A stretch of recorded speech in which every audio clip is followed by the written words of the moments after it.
Adipurusham Tamaham Bhajami Govindam Adipurusham Tamaham Bhajami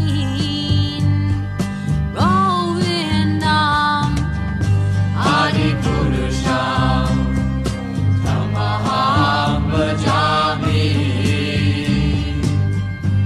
Enam Kanvandam Maravindanalayatapsam Bharavatam Samasitam Buddhasundarangam Kandar Ako Vigamaniya Vishesha Shobham Govindam Adipurusham Tamaham Bhajami Govindam Adipurusham Tamaham Bhajami Govindam Adipurusham Tamaham Bhajami Andani Yasa Sakale Priya Priti Manti Vasyan Dipan Dikayanti Jiram Naganti Ananda Chinmaya Sadhu Jala Vigrahasya Govindam Adipurusham Tamaham Bhajami Govindam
our spiritual masters, friend of the poor.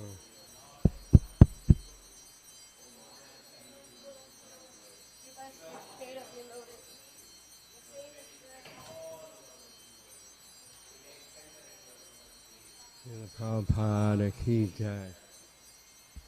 Can you make it louder? And then also fix those boards so it doesn't mix with themselves.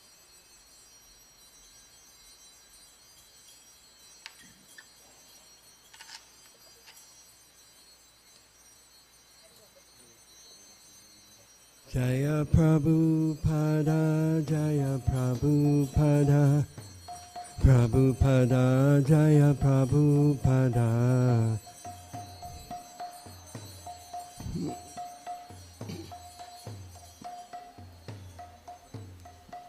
Prabhupada, Prabhupada, Prabhupada, Jaya Jaya Prabhupada.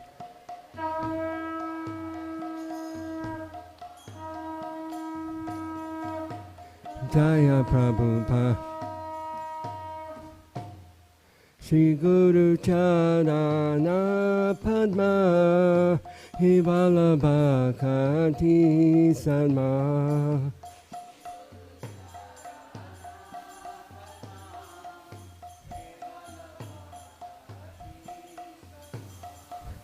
Shri Guru Charana Padma Hivalabhakati Sadma.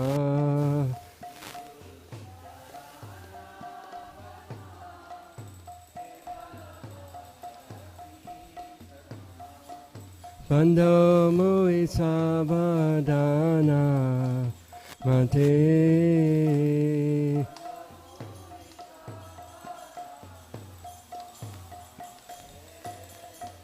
Bando Mui Savadana Mate.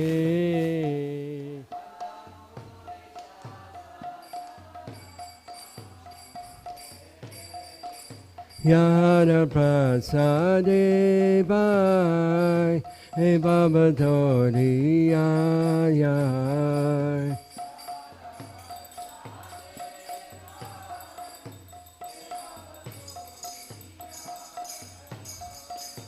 Yara prasade vai e babadori ay.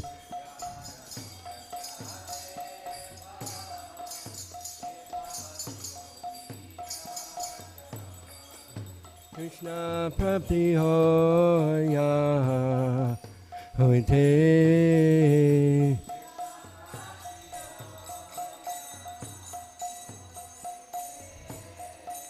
Krishna Prapti Hoya Hoite.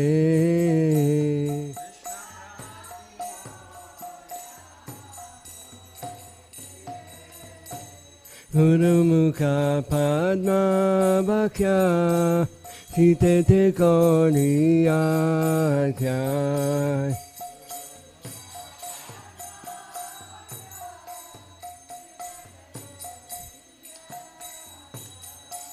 Guru Mukha Padma Bhakya Chitete Koriyakya.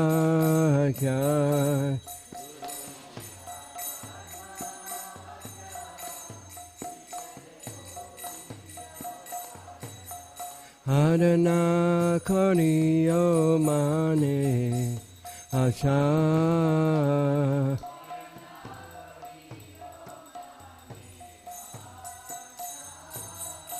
Adana Koriyo Mane Asha.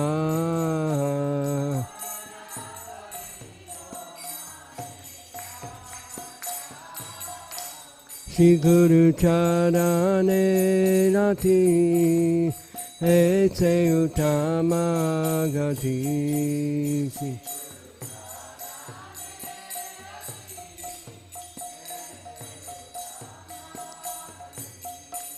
Shri Guru Charane Rati Ese Uttama Gati.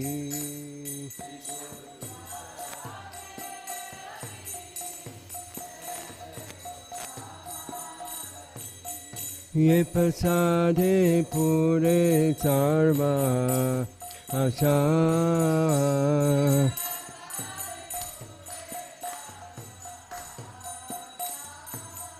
Ye pasade pure sarva asha.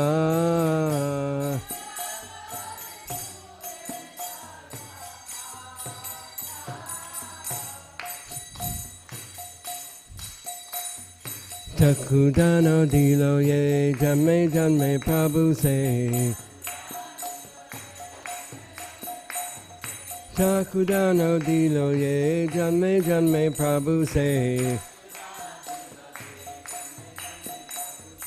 Divya Gyani de Prakatito.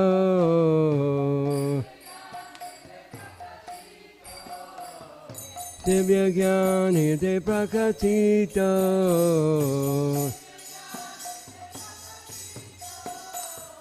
Prema Bhaktiya Hoite Abhijave Nasayate.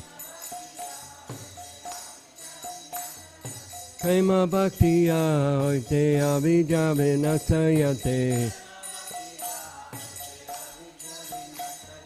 Vede Gaya Haratarito.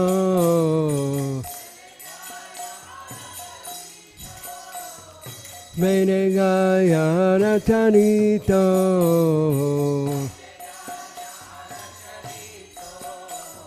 Shri Guru Karuna Sindhu Adamaja Narabandhu. Shri Guru Karuna Sindhu Adamaja Narabandhu. Lokanath Lokira Jivana.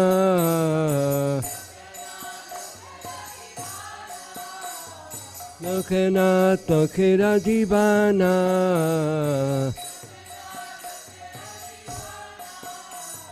Ha Prabhu Karadoya Dilmone Padachaya. Ha Prabhu Karadoya Dilmone Padachaya. Hey Beyas Kusutre Bhuvana.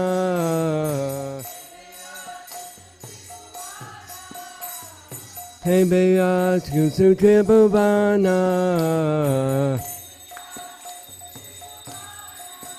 Srila Prabhupada Patita Pavana.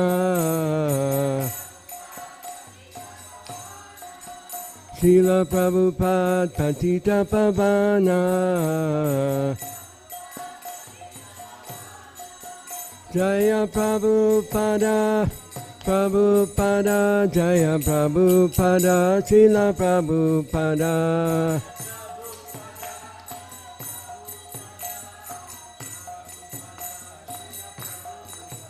Prabhupada, Prabhupada, Prabhupada, Jaya Jaya Prabhupada.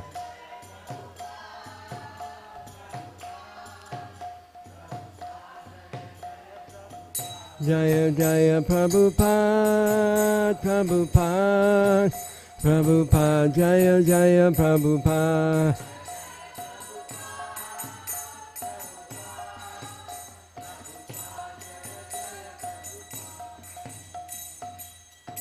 Om Vishnu Padaya Krishna Prestaya Bhutale Srimate Bhakti Vedanta Swami Niti Namine.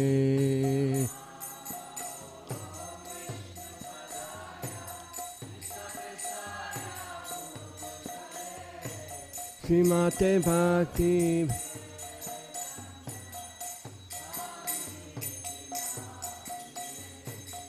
Namaste Saraswati Deve Gauravani Pacharine Nivasesha Sanyavadi Pasachare Satarine.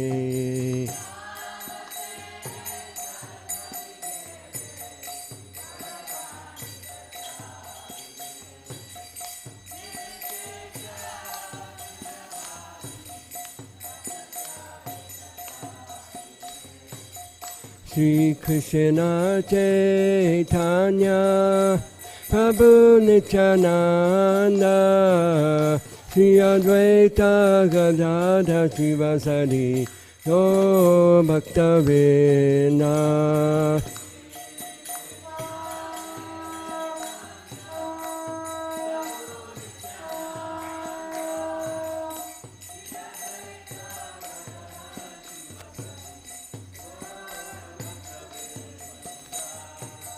Shri Krishna Chaitanya Prabhu Nityananda Shri Advaita Gadadhar Srivasadi Gaur Bhakta-vrinda.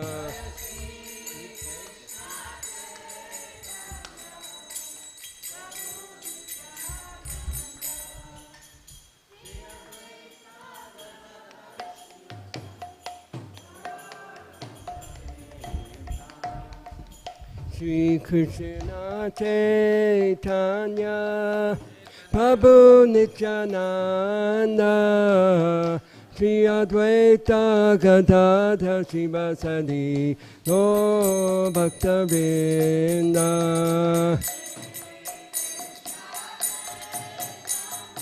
Gaura.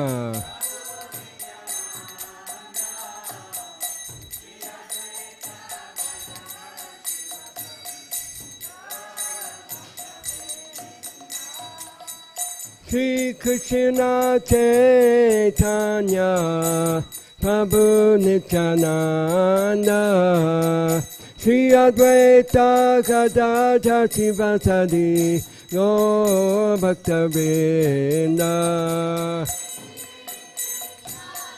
Gaura Hari.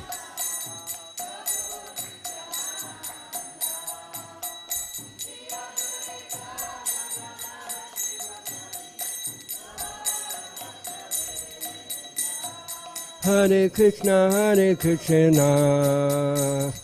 Krishna Krishna, Hare Hare, Hare Rama, Rama Rama, Hare Hare. Krishna, Hare Rama. Hare Krishna, Krishna Krishna, Hare Hare, Hare Rama,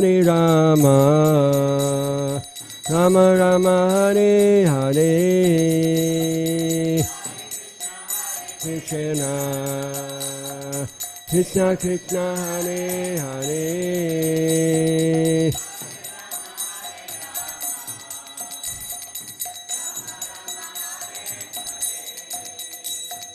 Hare Krishna, Krishna Krishna, Hare Hare, Hare Rama, Rama Rama, Hare Hare. Krishna,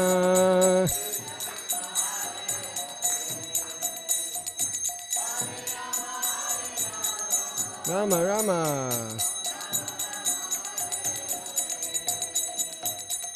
Hare Krishna, Krishna Krishna, Hare Hare, Hare Rama,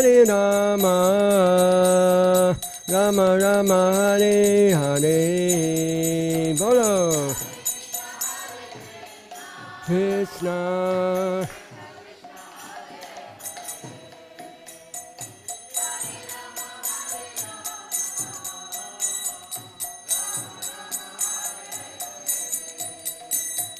Hare Krishna, Krishna Krishna, Hare Hare, Hare Rama, Rama Rama, Hare Hare.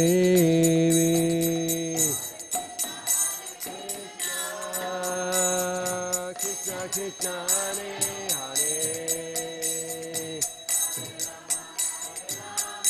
Rama Rama.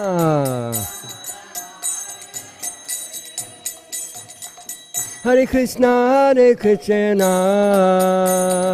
Krishna Krishna, Hare Hare, Hare Rama, Rama Rama, Hare Hare.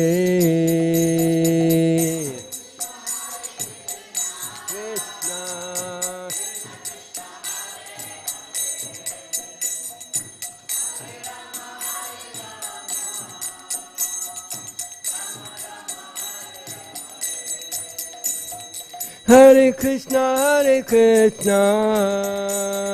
Krishna Krishna, Hare Hare, Hare Rama, Rama Rama, Hare Hare. Bolo.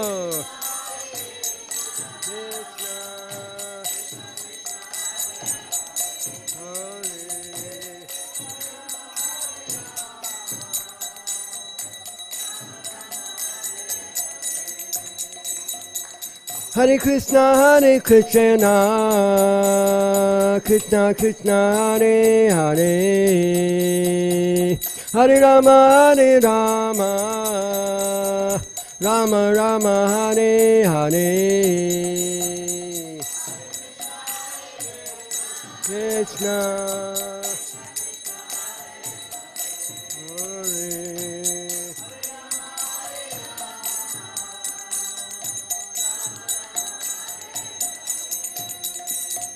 Hare Krishna, Krishna Krishna, Hare Hare, Hare Rama, Rama Rama, Hare Hare.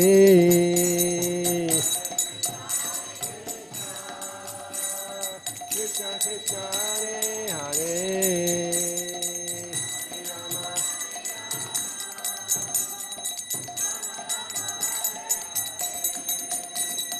Hare Krishna, Krishna Krishna, Hare Hare, Hare Rama, Rama Rama, Hare Hare. Krishna, Hare.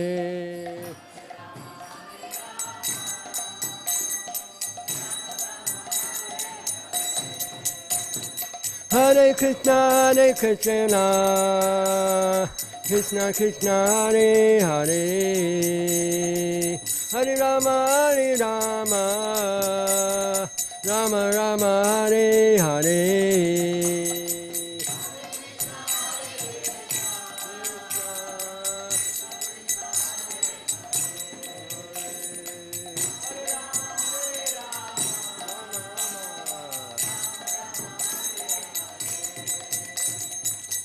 Hare Krishna, Krishna Krishna, Hare Hare, Hare Rama, Rama Rama, Hare Hare, Hare Krishna.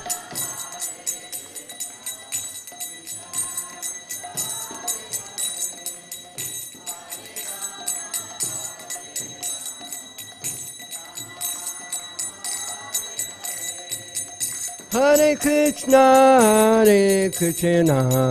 Krishna Krishna, Hare Hare, Hare Rama, Rama Rama, Hare Hare.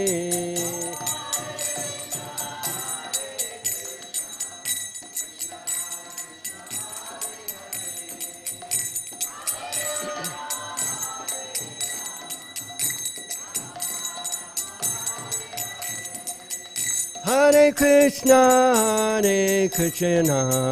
Krishna Krishna, Hare Hare, Hare Rama, Rama Rama, Hare Hare.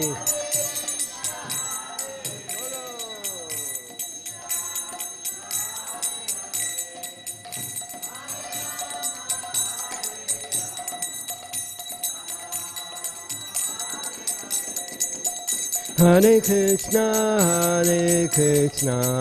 Krishna Krishna, Hare Hare, Hare Rama, Rama Rama, Hare Hare. Krishna.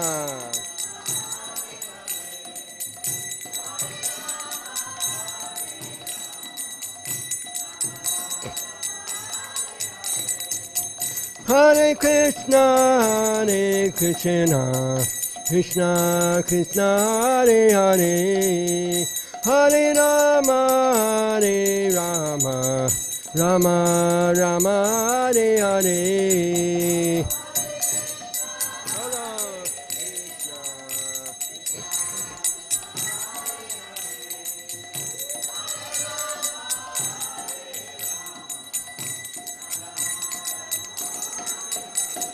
Hare Krishna,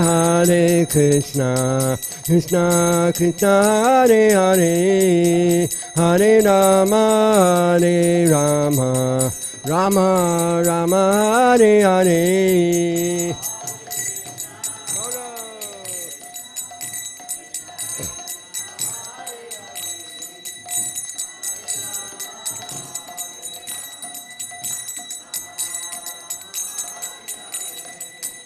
Hare Krishna, Krishna Krishna, Hare Hare, Hare Rama, Rama Rama, Hare Hare.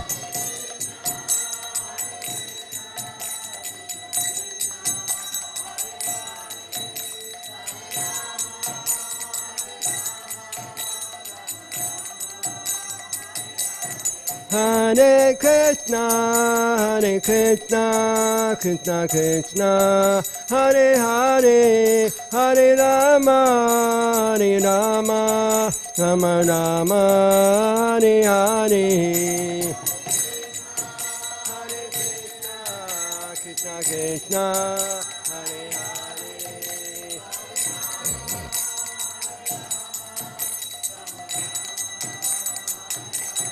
Hare Krishna, Krishna Krishna, Hare Hare, Hare Rama, Rama Rama, Hare Hare.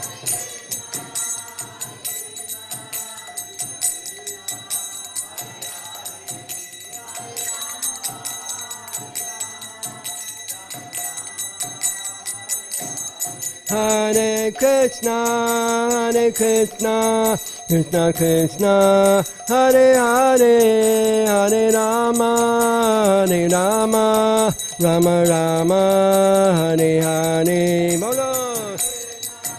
Hare Krishna.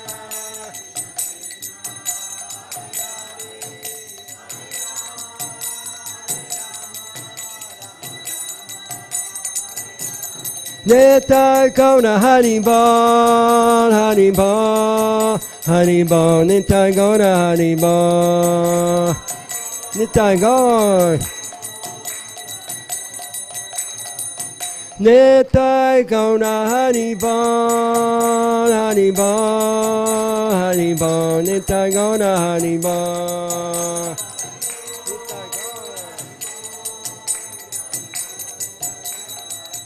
Jaya Radha Kalatanji Radha Kalatanji Radhe.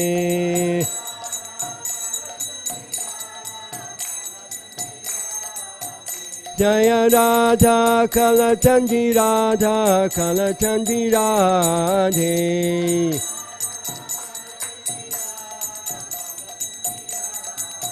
Jaya Radha Govinda Radha Govinda Radhe. Govinda. Jaya Jagannath, Jaya Jagannath, Jaya Baladev, Jaya Subhadra.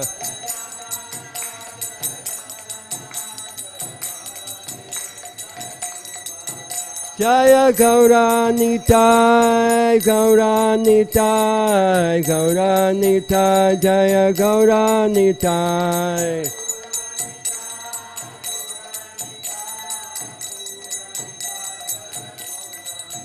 Hare Krishna, Hare Krishna, Krishna Krishna, Hare Hare, Hare Rama, Hare Rama, Rama Rama, Hare Hare.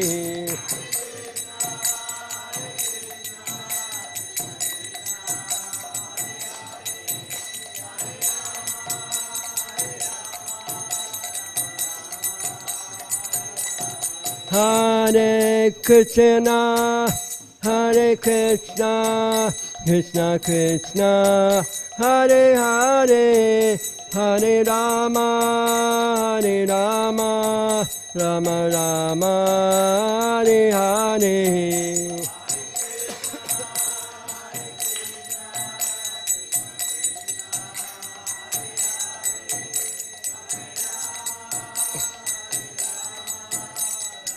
Everybody together.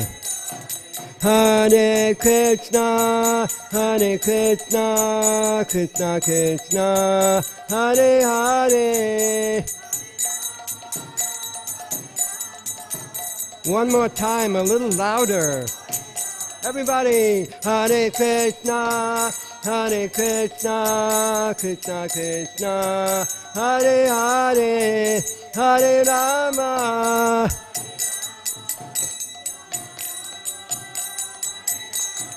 Jaya Prabhupada, Prabhupada, Jaya Prabhupada, Srila Prabhupada.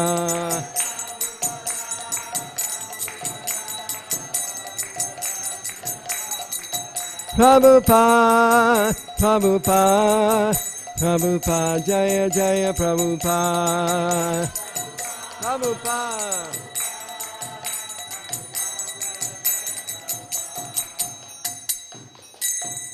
Go Premanandi. Jayam Vishnupad Paramahansa Purvakacharya Tathara Shri Srimad His Divine Grace Srila A.C. Bhaktivedanta Swami Srila Prabhupada Ki Jai. Jayam Vishnupad Paramahansa Purvakacharya Tathara Shri Srimad His Divine Grace Srila Bhakti Siddhanta Saraswati Goswami Prabhupada Ki Jai. Ananta Koti Vaishnavinda Ki Jai. Namacharya Srila Haridas Thakur Ki Jai. Prem Se Kaho Sri Krishna Chaitanya Prabhu Nityananda Sri Advaita Gadadhar Srivasadi Gaur Bhakta Vrinda Ki Jai. Shri Shri Radha Krishna Gogopinath Sai Mukunda Radha Kunda Giri Govardhana Ki Jai.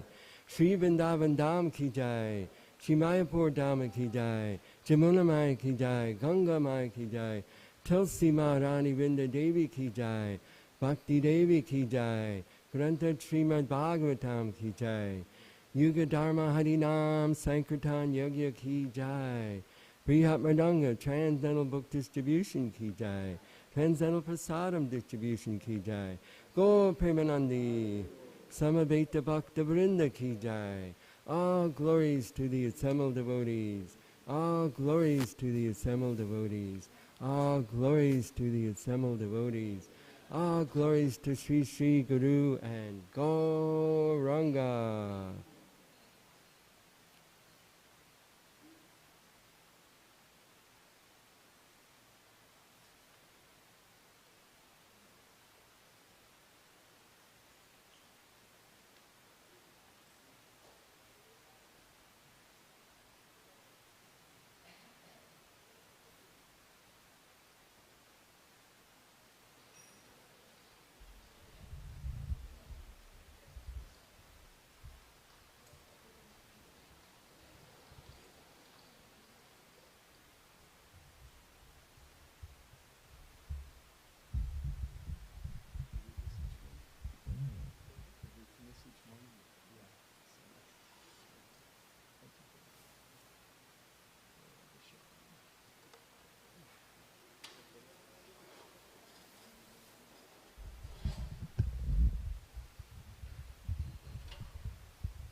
Hare Krishna. Egbo.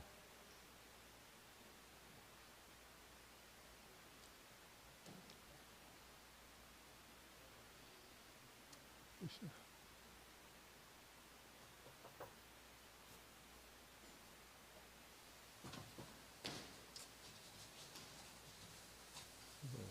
Some cartels.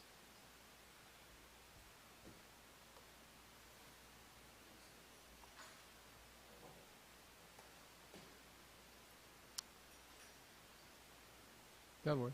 Oh, okay. There. Thank you. How are you?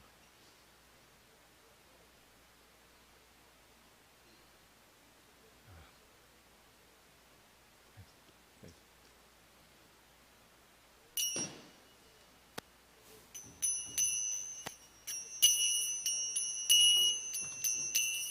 Jaya Radha Madhava Kunja Bihari.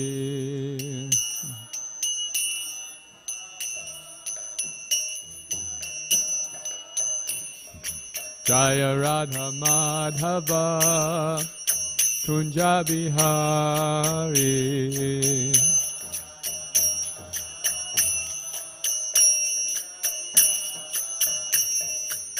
Gopi Jana Balabha Girivaridhari.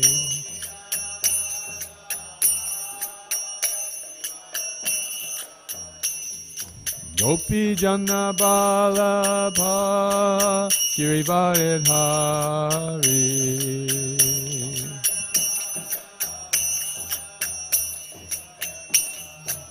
Yashoda Nandana Braja Jana Ranjana.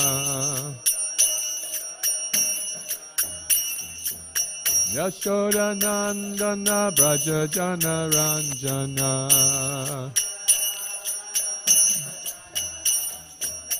Jamuna Tira Vanachari. Jamuna Tira Vanachari.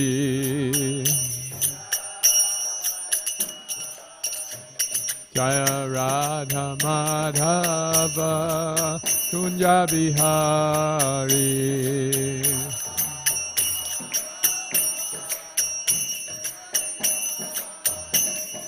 Gopi Jana Balabha Girivaridhari.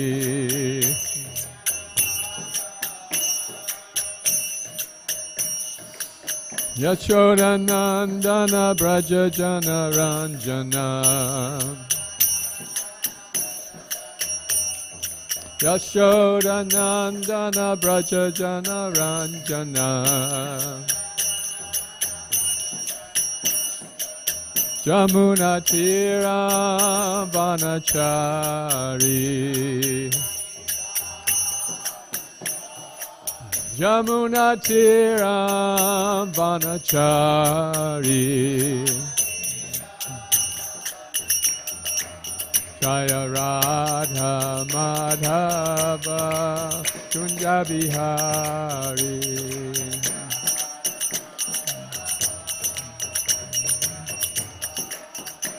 Jaya Radha Madhava Kunja Bihari.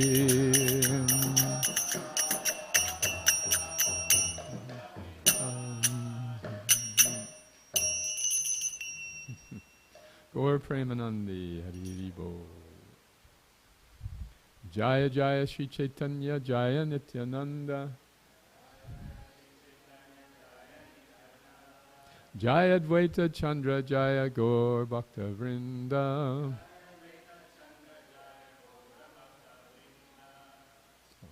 Jaya Jaya Shri Chaitanya Jaya Nityananda. Jaya Dvaita Chandra Jaya Gaur Bhakta Vrinda. Thank you. Right, we're reading this morning from Srimad Chaitanya Charitamrita. That's Madhya Lila, chapter 7, verse 72. And this is Lord Chaitanya's departure for South India. In our last exciting installment Sarvabhauma Bhattacharya has come to Lord Chaitanya before he's leaving, and said, please see this wonderful devotee named Ramananda Roy when you are in South India. When I met Ramananda Roy, he was talking about Krishna in a very deep way, and because I was an impersonalist, I didn't understand and appreciate what he was saying, so I just made fun of him. And now I'm feeling very regretful that I did that, so you please go and see him because he's a great Vaishnava. Ramananda Roy was a politician, a government official, and ordinarily would be seen as a materialistic person. But Sarvabhauma, now having become sensitized to Krishna consciousness, recognized he was a great devotee and I didn't know it. So he's requesting Lord Chaitanya to please do this. Lord Chaitanya agrees, yes, I will see him.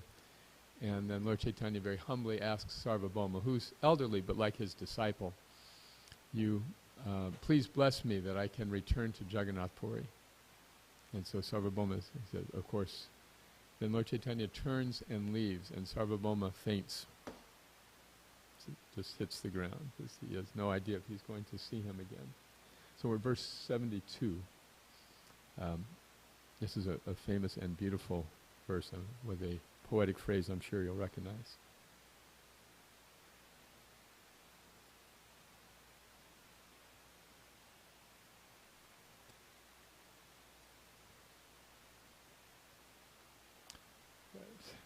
Mahanubhava rachitera swabhava ihoyam.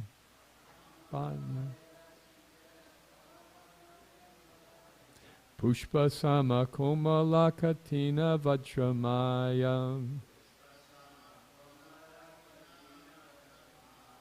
Let's read the synonyms just for this verse. We can read these together. Maha anubhavera, of a great personality. Chittera, of the mind. Swabhava, the nature. Ehoya, this is. Pushpa sama, like a flower. Komala, soft. Katina, hard. Vajra maya, like a thunderbolt. And translation together. This is the nature of the mind of an uncommon personality. Sometimes it is soft like a flower, but sometimes it is hard as a thunderbolt. So even though all the devotees are going to miss him so much, Lord Chaitanya just turns and leaves for his tour. Sarvabhauma faints, all the devotees are distressed, but he is not affected by their distress. So this verse is describing Lord Chaitanya could be very soft and considerate, but when the occasion called for it, he could be determined, and he just left. So, purport by Srila Prabhupada. The softness of a flower and the hardness of a thunderbolt are reconciled in the behavior of a great personality. The following quotation from the Uttara Rama Charita 2.7 explains this behavior. We'll get to that in a moment.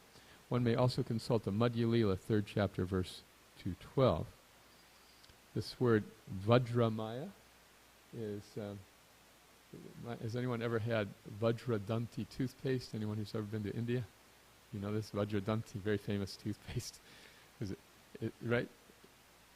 It makes your teeth as hard as a thunderbolt. That's the idea. So the reference here from Madhya Lila, 3rd chapter, verse 212. This is when Lord Chaitanya was leaving Navadvip. He came to see his mother, Sachimata, one last time before leaving, and she begged him, please, I know you're leaving, but please stay in Jagannath Puri so I can still at least hear about what you're doing.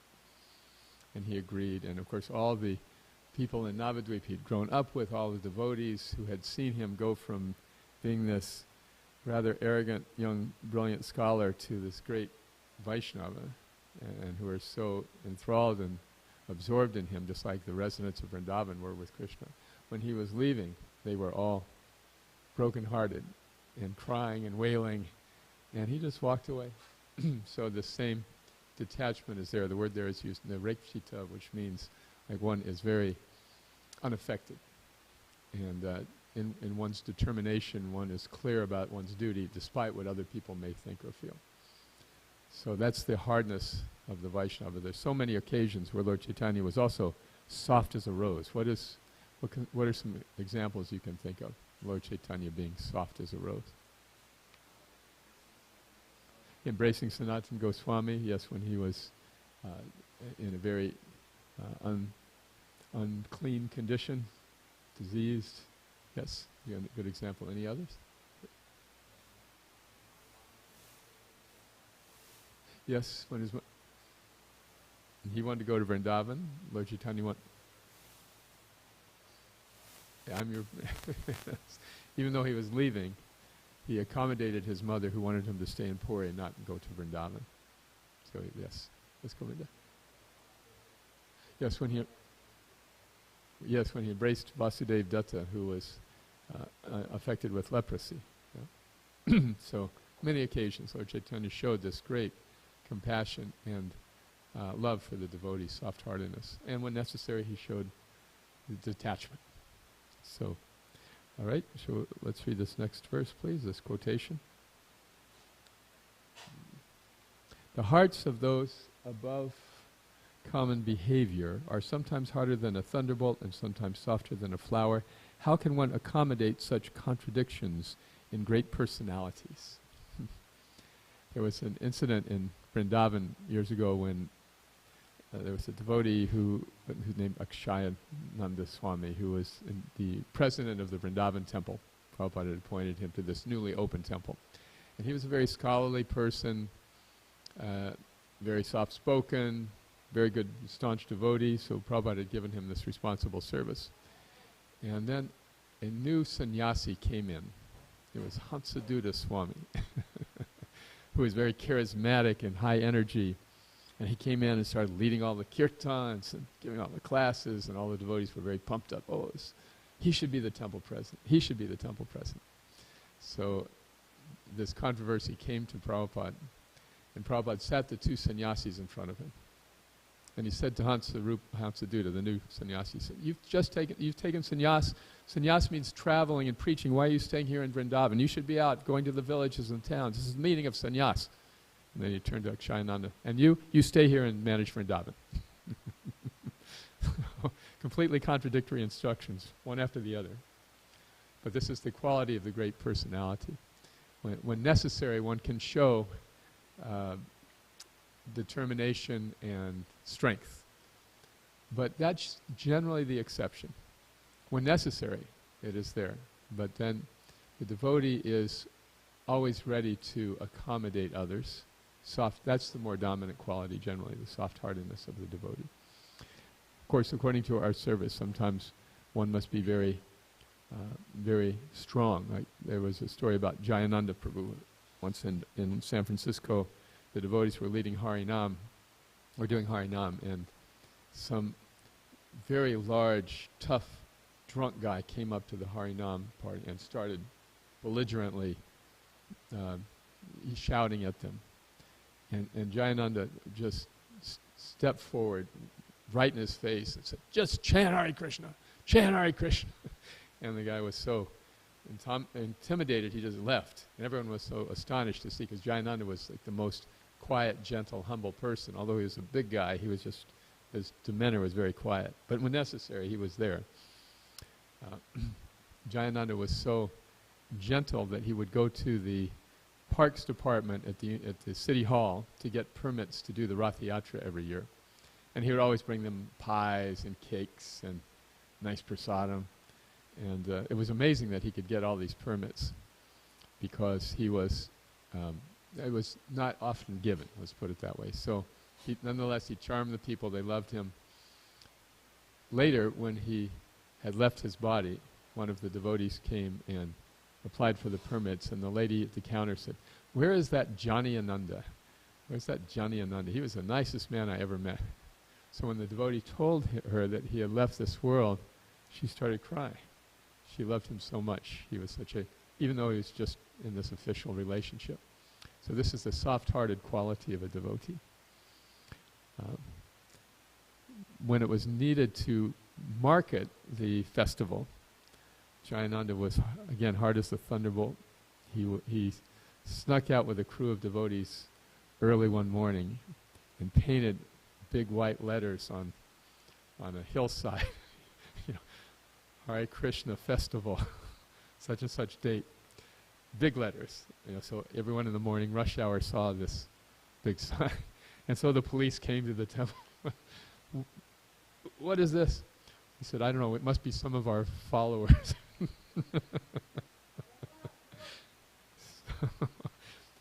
So all of these contradictory qualities exist in the personalities of devotees. Just by nature they come out, because the devotee is willing to accommodate whatever service is necessary for Krishna. Once Satsarup Maharaj asked Srila Prabhupada, when he was a very new devotee and ISKCON was just starting, he said, what kind of person does Krishna want us to be? What kind of person does Krishna want us to be? And Prabhupada answered in a very cryptic way. He just said, you are very sincere. That's all he said. So what I take away from that is that Prabhupada was saying, as if you could be somebody other than who you are. You were so sincere that you're willing to even change who you are for Krishna, but you are who you are.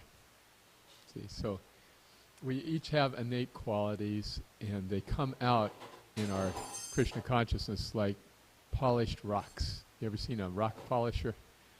These centrifuges, you put in the rough rocks and run it for a while, and they all come out round and shiny. So living in the association of devotees is like that. We're always rubbing against one another, chipping off pieces of the false ego. If we stay long enough, we come out round and shiny. Like just a Duma's head. It's just like even shinier. So this is the experience of devotees surrendering to Krishna, that our true natures gradually emerge. And these natures, they're changeable, they're malleable because of the nature of things that Krishna wants us to do. In the beginning of the Bhagavad Gita, for example, Arjuna is very soft-hearted. And Prabhupada even praises him for being compassionate. That Duryodhana just wanted to fight and get the kingdom. But Arjuna said, I won't kill these relatives for the sake of the kingdom. So although he was soft-hearted, Krishna told him, this is the wrong approach. You're speaking very learned words, but actually people who are learned don't speak the way you do. So how to know when should we be tough and when should we be soft? This is the challenge for us as devotees, because we don't exist in a void. Sometimes people think about spiritual life like, I just want to be away from everybody because there's so much hassle to be around people. People interrupt my meditation. I love humanity, but I can't stand people. It's just, and that is the impersonalist's strategy. Let me just be away from everybody, and then I can meditate peacefully. There was a song in the 60s, that probably Maturanath and I are the only ones who remember, by Simon and Garfunkel. I am a rock, I am an island. It's another old timer. Anyway, that was when music was actually good, back in those days. But Paul Simon writes that I have my books and my poetry to protect me. No one bothers me here. And a rock feels no pain and an island never cries. This is how he concludes, which implies actually he's lonely. So this is Prabhupada's analysis of this approach to spiritual life, to try to isolate, that after a while we become lonely. There's a verse in Srimad Bhagavatam which says, Aruya Krishchena Param Padam Patat Yatanti Yato. We may, through our isolation, come up to a platform of some peacefulness and some sort of spiritual insight, but we won't be able to stay there. We won't be able to maintain it. So we again inevitably return, because we are persons and we need to be with people. Really, we only exist in relationship to other people, right? Otherwise, who are we? Our personalities come out around other people. And when we're just by ourselves, then there's no clarity about our identity. Therefore, everybody wants association. Even Krishna's names we're just singing. Yashoda Nandana, the son of Yashoda. Brajajana Ranjana, the beloved friend of the residents of Vrindavan. These are Krishna's names in relation to other people. Nanda Kumar, Devaki Nandana, Vasudeva, the son of Vasudeva. all these names of Krishna in relation to his devotees. This means that even Krishna himself wants to have relationships because they bring out his love and his joy. Like being a parent. This is a good example. Like, why would anyone be a parent? It costs about $250,000 to raise a child in America these days, and they like Chitraketu.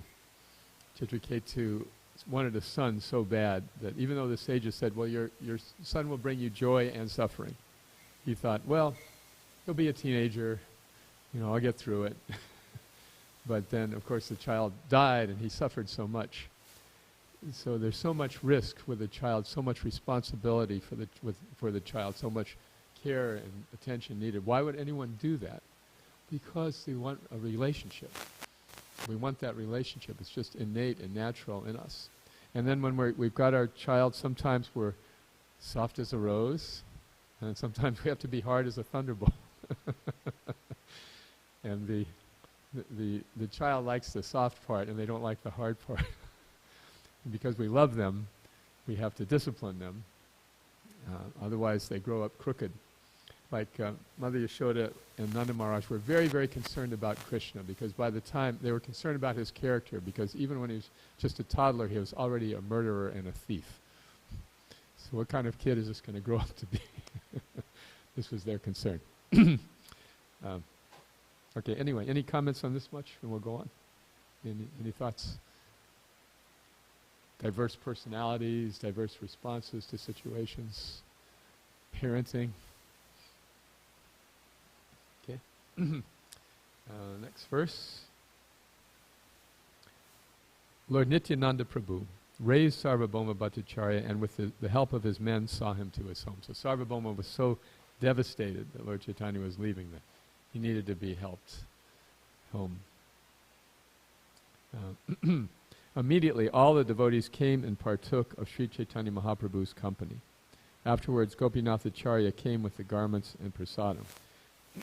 So he was leaving, but the devotees followed him as much as possible. Lord Sarvabhauma was an old man, and so he couldn't go.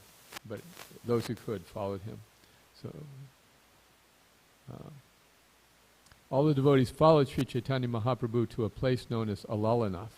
There they offered respects and various prayers.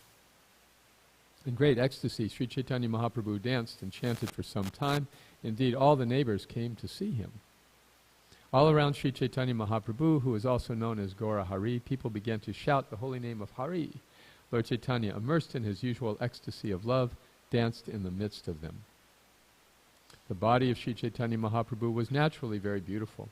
It was like molten gold dressed in saffron cloth.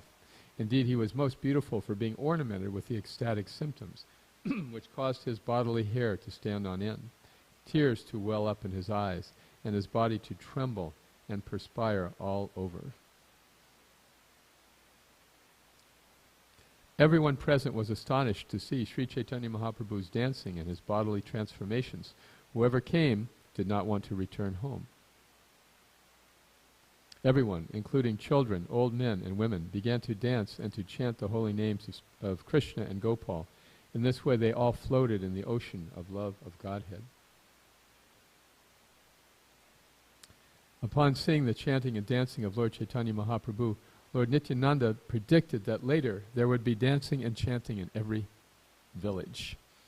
This verse that we often hear, what is it, Pritiviti Sarvavadi Gram, Hoy Bimoranam. Thank you.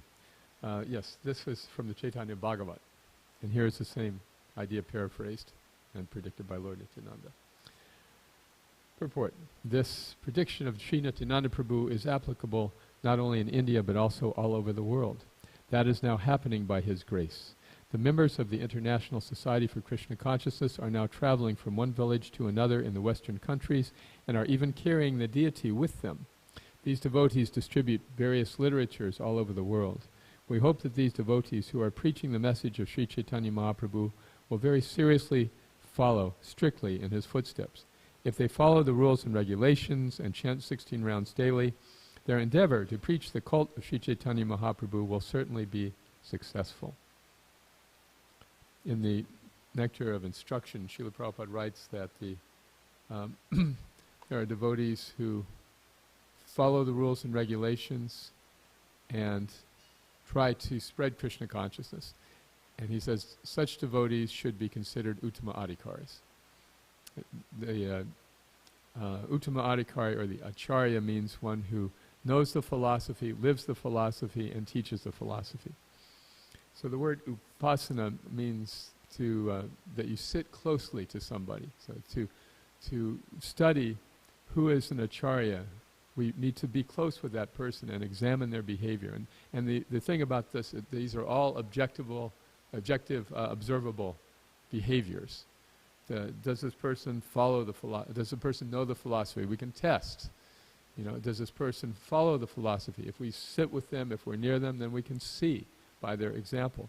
And then, do they teach the philosophy? So this was all that is required, Prabhupada said, to be an Acharya. We have this kind of exalted idea that it's something way beyond our scope, but it's really quite accessible if we have these three qualifications. So we talked about parenthood, getting back to that for a moment.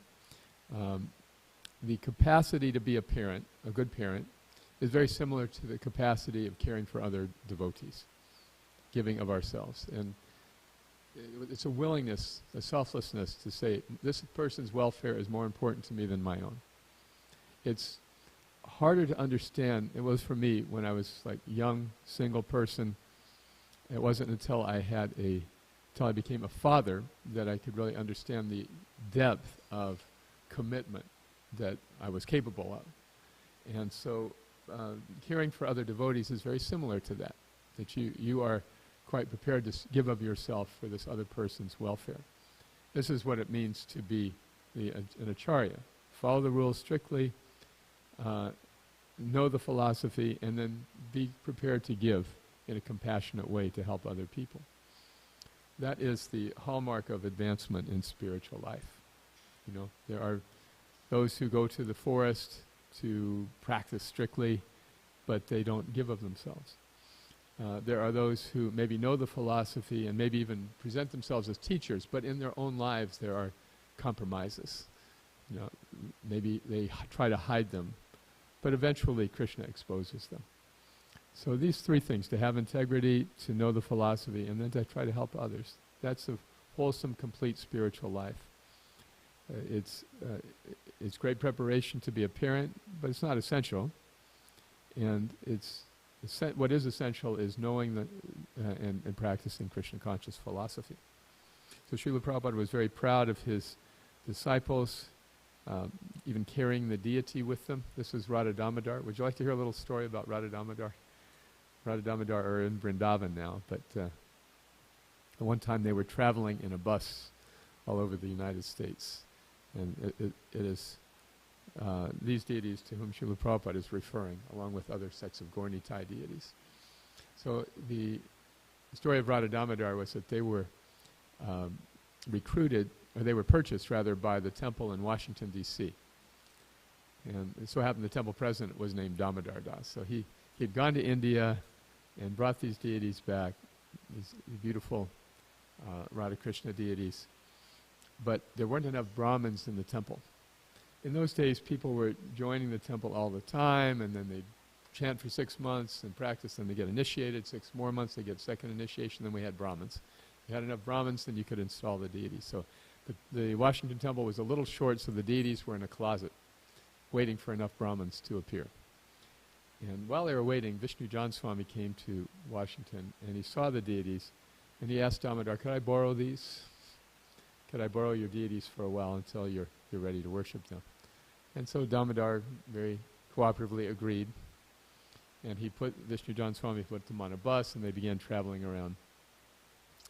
And the deities, so that they would not tip over, were tied to some frame on the bus. Therefore they got this name Damodar.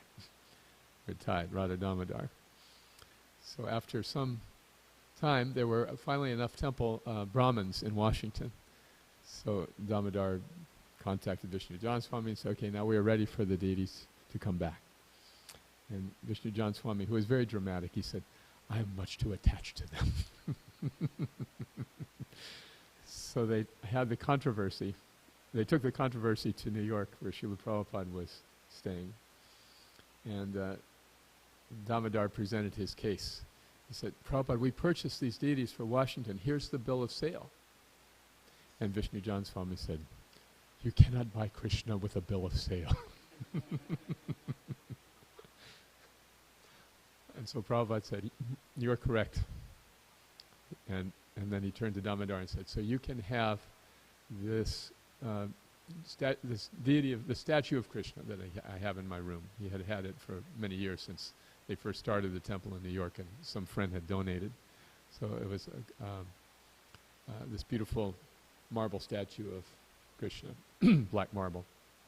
He said, you can have this for your deity in Washington.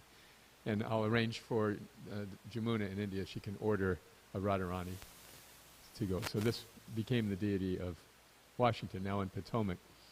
But if you ever go there, you'll see that Krishna is black marble and Radharani is brass, because they didn't quite understand that it was a marble Radharani that was needed. But that's all right, because Radha is, Tapta Kanchana Gaurangi, she is golden hued. So this is the story of Radha and Damodar.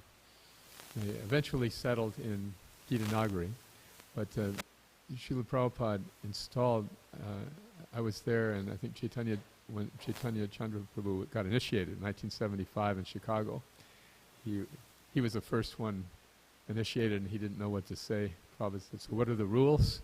And he started thinking, what are those, what rules is he talking about? He knew regular principles, but he didn't know.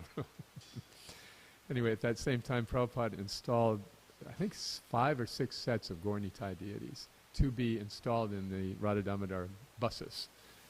So he was really fond of this program, the deities traveling and the devotees going from village to village.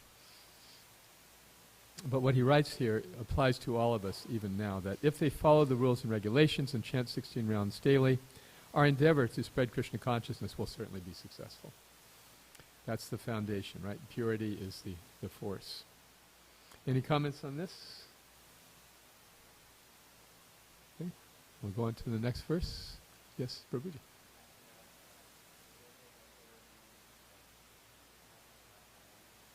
I'd love to. Do we have a mic so we can all hear it? Yes. Jayananda Prabhu was the exemplar of all of these devotional moods. Do you know that he, one of the most beautiful stories about Jayananda, I'll warm up with one while you're, Tamal Krishna Maharaj told me the story that when Tamal Krishna Maharaj was going to get his Gayatri initiation from Srila Prabhupada, Jayananda already had his, but he wanted to go to Srila Prabhupada for a refresher on the Gayatri mantra. And so they went together, and Prabhupada said, yes, we'll start with you, Jayananda. So he repeated the mantra. He said, now repeat after me. Om Bhur Bhavat. Jayananda would try. He tried for about a half an hour. Jayananda couldn't remember it. And finally Prabhupada smiled and said, it is hopeless. But because you are sincere, whatever you say, Krishna will accept.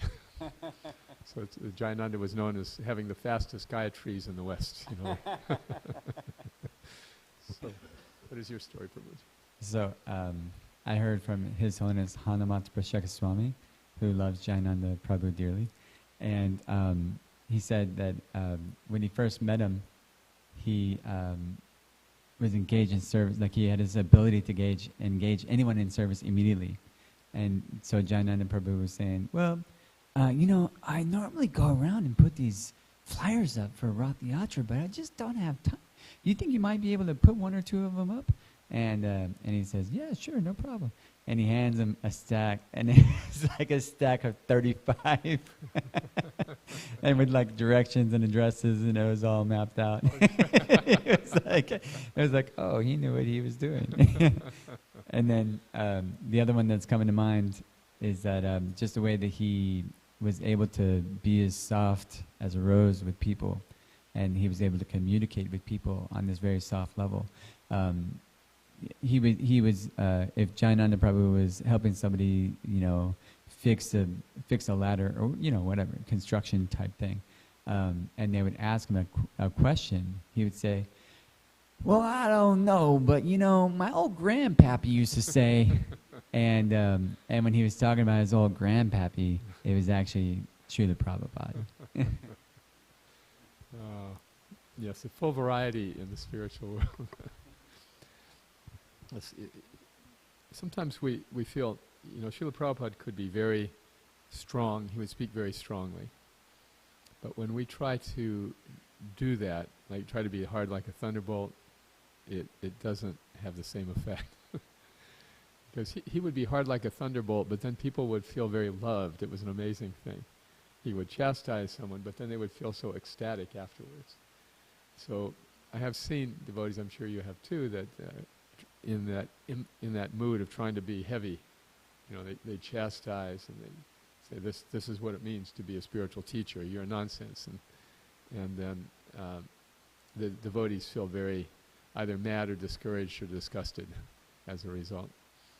So the general rule of thumb is to be soft as a rose in the association of devotees, and then we can be a little more confrontational when situations demand it, like we have to get a permit or convince somebody to take a book.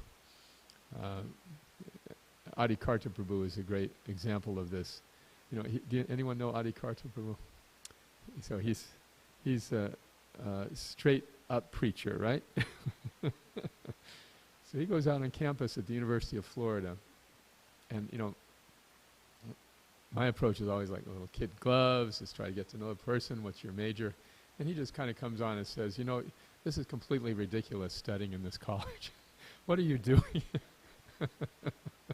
He'll be very blunt like that and just kind of get them. And he's very good at attracting people, very good at attracting and really nice people to Krishna consciousness, and then other people who are a little more gentle maintain them, and that's a good combination. So anyway, Prabhupada said that one of his female disciples, Mula Prakriti Dasi, a wonderful devotee, said, Prabhupada, we're supposed to be chaste and quiet, submissive, and yet when we go out and distribute books, we have to be very aggressive. How do we reconcile these two contradictory moods? And he said, you be like a lion on the prowl and a lamb at home. Lion on the prowl and lamb at home. So the problem we have sometimes is that we don't go out on the prowl enough, so we end up being like a lion at home.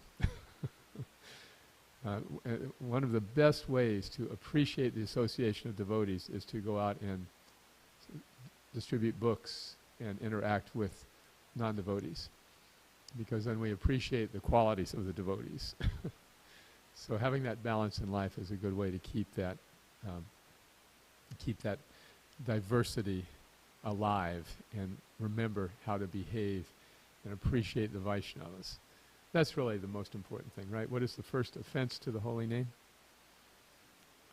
Right, that's right. To make sincere spiritualists feel uncomfortable or unhappy in some way or another. That represses our own personal spiritual advancement. So that is such an amazing thing if somebody takes to spiritual life. As Krishna says, Manusyanam Sahasrashu is just a very, very rare person who's even interested. So how precious those personalities are. What to speak if they come to the point of understanding the Sunam Bonam, the absolute truth. Krishna's tu Bhagavan Swayam.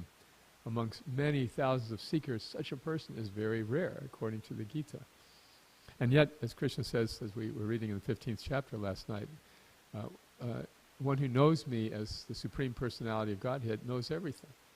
So devotees are these exalted souls who know Krishna, and therefore softness is the default position in dealing with devotees. Softness means that sometimes we let other people have their way on small things. Or if people make offenses to us, we forgive them easily. Prabhupada writes this in the Nectar of Devotion, that a devotee should forgive the minor offenses of others. In one talk he said, forgive and forget, otherwise how can we live? How can we live? If we're always holding hard feelings towards others, how can we live? So it's hard because, again, this centrifuge of associating with devotees will rub our false ego in all kinds of weird ways. But when we go through something where we're feeling resentment or some kind of unwanted emotion that doesn't square with our values as devotees, we should know that Krishna is giving us a little purification. And the beauty of that purification is if we go through this period of discomfort transcendentally, without letting it dominate us, kind of enduring it like you would a flu, then when it's over, you have kind of been inoculated from that particular kind of suffering. In other words, you stretch yourself and say, okay, I can tolerate this a little bit. And then afterwards you see, actually, I can tolerate more than I thought. And then you become stronger and more self-contained in your spiritual life. And it's strengthening. It's liberating. Now I can go beyond these negative feelings that I thought would dominate me. I realize now that I can endure them, tolerate them, and surpass them. And this is how we make spiritual advancement. If we don't get any challenges, any false, what do they call, FIFOs? You ever heard that expression? False ego flare-ups, FIFOs. If we don't get any FIFOs, we don't make any advancement. So those things are given to us by Krishna. Srila Prabhupada used to say, we read Prabhupada's letters, and they're so encouraging and enlightening and supportive. Anyone, you read Prabhupada's letters? You see this as you go through them? But the letters he was answering were very often complaints, and very often complaints about other devotees. So Srila Prabhupada was saying they write, I can't work with this one can't work with that one. And he responded to one such complaint, this is your austerity, to work with such and such. The main thing I wanted to just say, this harder than a thunderbolt should not be exercised on devotees. Or it should be done very judiciously. Like, if somebody has fully surrendered to you, then you may be a little strict with them. I'm thinking of Tamal Krishna Maharaj. Yes, he was very, very precise about his expectations, right? And as a result, a lot of us were kind of like, okay, let me stay away from him. I like to serve with Satsarup Maharaj. He's very gentle. But then the devotees who surrendered to him, they would just relish this kind of chastisement. Tadvijaya Maharaj was just telling me this story about somebody who was cooking for Tamal Krishna Maharaj, and he was known as the gourmet guru.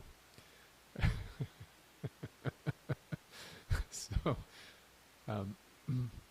yes, every morning, actually, he would, as a first order of business, he would ask his servant, who's cooking? And, okay, so here's the menu for today.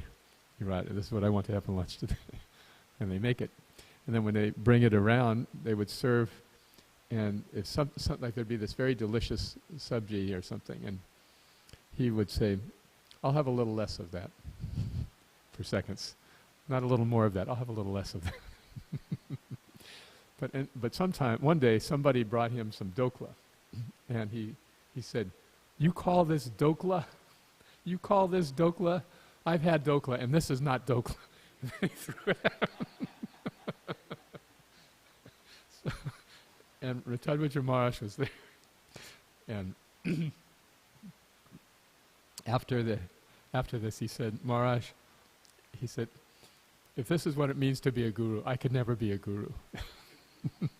And Tamal Krishna Maharaj said, you be the kind of guru you are, and I'll be the kind of guru I am.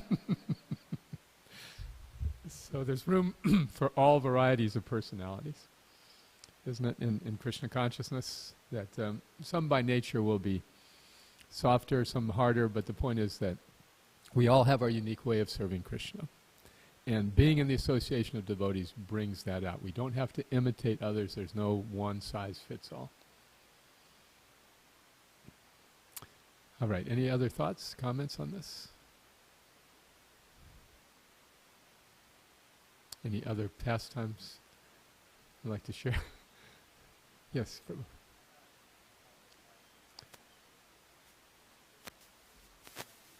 This is the end, my friend. I volunteered. Here we go. Okay, thank you.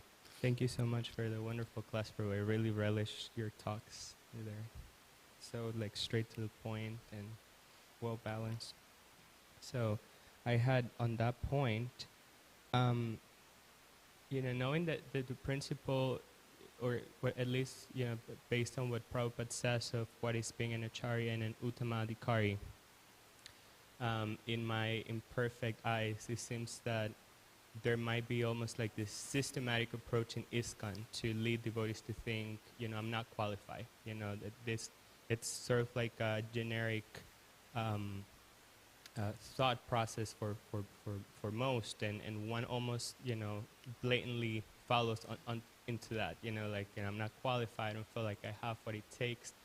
But, clearly that's not what Prabhupada's approach was. I mean, otherwise there wouldn't have been all of these amazing temples, like, so many people who were so young and unqualified. So, what do you think is the reason for this? Sort of like overcome and, stand up so that we can, also take on leadership roles, or, be able to, I guess, lead ISKCON in a different direction. Very good question, and I thank you for asking it. Yes, after Prabhupada's departure, there was a lot of chaos in ISKCON, and we really struggled with this idea about who should give initiations, and it became kind of an exclusive club, and it still kind of remains that way. And yet, Srila Prabhupada's vision was much more egalitarian. He wanted everybody, and Chaitanya Mahaprabhu said, Yare taha tarikaha Krishna upadesh, amara gyai guru hoy tare desh. Whomever you meet, wherever you go, tell them about Krishna, and this way you become a guru and try to liberate your land. So there's a lot of exclusivity around giving initiations in our Sangha.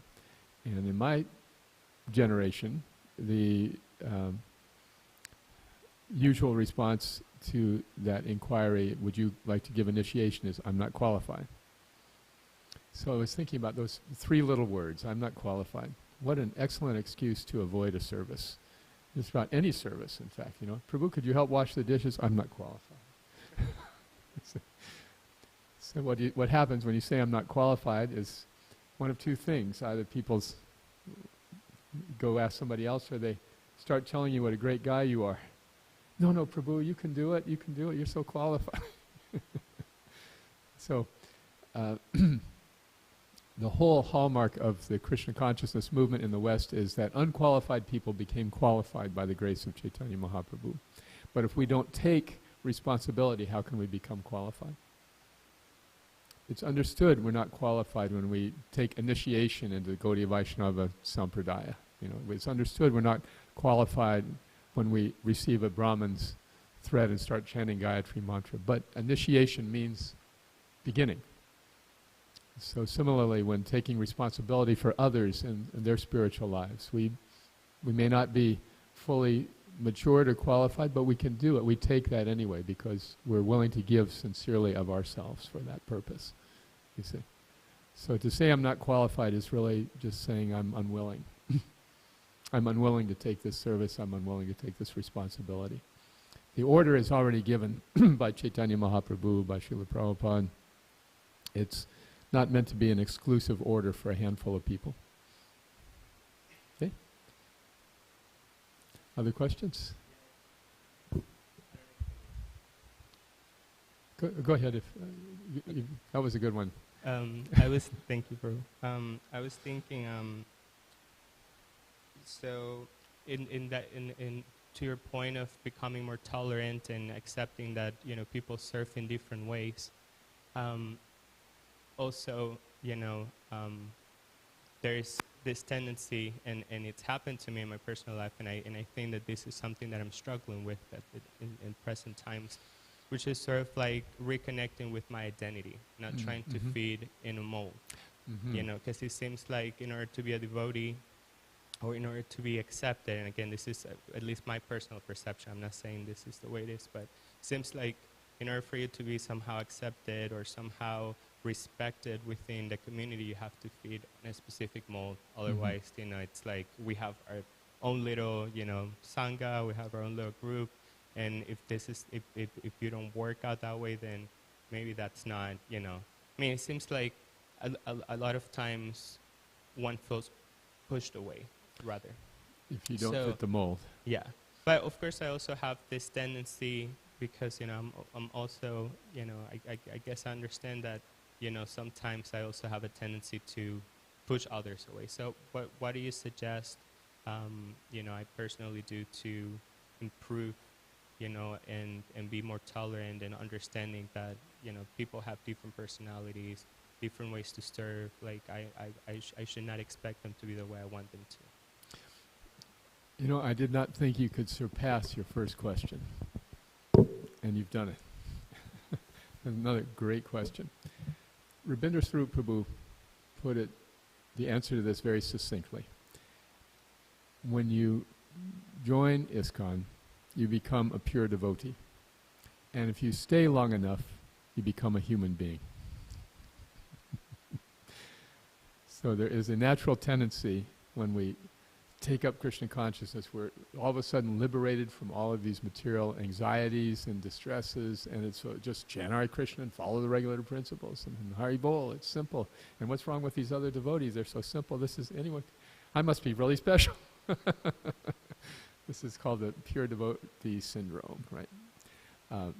And in the early stages, we don't have a lot of understanding of what it really means to be a devotee. But if we continue with the process, then we recognize it's not just fitting in a certain social mold, you know, and speaking a certain way and dressing a certain way and behaving a certain way. This is not really the definition of being a devotee. Even wearing dhotis and saris, there's a conversation where Srila Prabhupada was asked, why do we dress this way? And Prabhupada said, I didn't ask you to dress this way. You wanted to, so you you know, there was a lot of fanaticism in those early days. To be a devotee meant to fit in a certain mold. And that's still there lingering. But we're much more clear now in understanding that just add Krishna to your life. Like that Satsarup Maharaj's question. What kind of person? You can't change who you are. So there's no need to try. Just add Krishna to your life, learn the philosophy, and be patient with the process. The process takes time to work. Prabhupada said about 40 years. So we can't maintain a facade for 40 years, right? We can't try to fit in a mold for 40. We have to be who we are. And it's okay to be who we are. The regulator principles are the boundaries, and the chanting is the accelerator, you know, so, and hearing is the fuel. You know, so all of these together will keep us going forward, and then we can just relax. And yes, I'm applying Krishna consciousness in my life as an individual. Devotees, it's funny how people look at devotees and think we're so homogenous. You all read the same books, you all got the stuff on your head, you all eat the same food, you know, you all chant the same mantra. There's no little variety here, you know, you guys are just like marching in lockstep. And then you enter in the association of devotees, and you see there's quite a diverse set of personalities. Isn't it? So, yeah, the answer to your question is just, yes, you do not have to be in a certain mold to be a devotee. And it takes a little while to really understand that deeply. So your question indicates that you're making advancement in your spiritual life. And all we have to do is remember the basics, and then we can be in a sustainable frame of mind. All right. Thank you very much. I don't think anyone can top those fantastic questions. Okay, but he's going to... That's privilege. Hare Krishna Prabhu, thank you so much for that wonderful class. I wanted to continue on the second question that he was asking. So especially when we are new, we can really feel that because we're coming from different backgrounds, and then everybody is looking a certain way, and then we're expected to fit in that mold, like how he said. But as we mature, we kind of figure out, oh, this person is taking up Krishna consciousness. He might be different, but he's still taking up Krishna consciousness from that. But especially when we are new, I think it would be nice if we have like a basic framework of what is expected or what that all of us agree upon. Yes. Because all of us come with different expectations. Yes. Like you said, Tamal Krishna Maharaj had very specific expectations, or somebody else might have different expectations. But if there is a common framework of what is expected of all of us when we come and participate in a Krishna conscious environment, some basic things that all of us can agree upon, then when we follow that, then this causes for conflict might probably decrease. People might have differences within that framework, but at least there is a framework which all of us agree upon, and then all of us are comfortable. Okay, everyone is following it. There is not really, at least in the beginning stages. But there doesn't seem to be, or we are not told of, because everybody has different ideas of what it means to be. Yep. This is one of the reasons why Krishna House is an important initiative. Devotees from Sanatana Dharma backgrounds, Hindu backgrounds, Indian backgrounds have a much easier time of becoming devotees at home. And so the framework you describe is less clear. In an ashram setting, there are more clear definitions. And those who are not so fortunate to be born in that auspicious birth, they need more incubation. So there is careful monitoring of issues that arise. There's an orientation book, and then some effort to protect that tender creeper for a few months before unleashing it on the greater devotee community. So I hope you understand. I don't know your background, but I presume that you became a devotee not in an ashram, or did you? No, I didn't become a devotee in the ashram, and that's precisely the point that I'm trying to make, is that if there is a structured way to go through things, and all of us come into Krishna consciousness at different times in our lives, and we have so much baggage over the years that we've lived outside the society of devotees, and we might try to bring that in. If there is no basic framework, then we try to bring in the things that that we are used to from the outside world, but that might not be applicable in a certain context that we are coming in. Right. So that's what I meant. Okay, it's wonderful for people who are able to go through the ashram life. Yes. And it gives real good clarity. But for those who are not able to do that, what is the framework that we can build? Right. There are sanghas, there's education, there's mentors. It's good to have somebody. The 11th canto explains all of us need three kinds of association. We need juniors, we need friends who are peers, and then we need mentors. So that's a specific question to take to a mentor. In general, as householders, the baggage you refer to, if it's inside the purview of the regulative principles, it might fit on the plane. But if it's outside the regular principles, we've got to let it go if we want to go forward. But within, that's a gray area, and it's not really so important. It's more a detail, and that's the sort of thing a mentor who you admire can help you with. Okay, so the framework is very personal. It's a little too flexible to just say one size will fit all, because, as you say, people come with different sets of conditioning. And these things are more details if they're not outside the regulative principles. You understand? Yeah. And this also goes to Arjuna's question, because the details of what we like and the things we do reflect our personality. And so being who we are entails having some different inclinations, habits, and things that we might carry over with us from our non-devotee life. And those things will gradually lose their appeal to us over time as we get more focused on hearing and chanting.